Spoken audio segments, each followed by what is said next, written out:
Hi guys, welcome back to our channel. இந்த வீடியோவில் நம்ம என்ன பண்ண போகிறோம்னா டார்கெட் இயரிங்ஸ் வந்து என் வீடியோஸ் நான் ஸ்டார்டிங்லேருந்து ஃபாலோ பண்ணிட்டவங்களுக்கு தெரியும். நான் வந்து ஃபஸ்ட்டு ஒரு ஹேர்ஸ் நடரில் ஒரு இயரிங்ஸ் பார்த்து வச்சுருக்கேன். இந்த இயரிங்ஸ் வந்து பார்க்குறதுக்கு 3 monthஸாக ஸ்டஃப் பண்ணி என் கூட பர்ச்சேஸ் பண்ணுங்கள் அப்படின்னு சொல்லியிருந்தேன். அதில் இது என்னோடய செகண்ட் டைம் ஸ்டஃபிங் தான் பார்க்குறீங்க. இந்த 1700 தான் வரும். நான் ரவுண்டாக வந்து 2000 எடுத்து வச்சேன். லாஸ்ட் டைமும் நான் 2000 தான் எடுத்து வச்சேன். அதே மாதிரி இந்த டைமும் 2000 rupees தான் எடுத்து வச்சுருக்கேன். ஒன்று பார்த்துடலாம். இருக்குது ஓகேவா. மொத்தமாக நம்மக்கிட்ட இதெல்லாம் ஆட் பண்ணியாச்சு. ஓகேவா.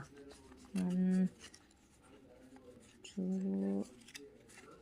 3 4 ஓகேவா. நம்மக்கிட்ட மொத்தமாக 4000 rupees இருக்குது. அதை நம்ம இதில் ஆட் பண்ணிக்கலாம். ரெண்டாவது வச்சுக்கிறேன், இப்போ எனக்கு உள்ளே வைக்க முடியல. ஓகேவா. அடுத்து தீபாவளி ஷீட் நீங்கள் பார்த்துட்ருப்பீங்க. மே மந்த்து தான் இந்த மந்த் வரும். மே மந்தோட அமௌண்ட் வந்து நான் இந்த மந்த்து ஆல்ரெடி கொடுத்துட்டேன். அதாவது நான் வந்து மந்த்து ஸ்டார்டிங்லேயே கொடுத்துருவேன். எங்கள் அத்தைக்கிட்ட தான் கொடுத்து வைப்பேன், அவங்க கொடுத்துருவாங்க. ஸோ அதை கொடுத்துட்டேன்.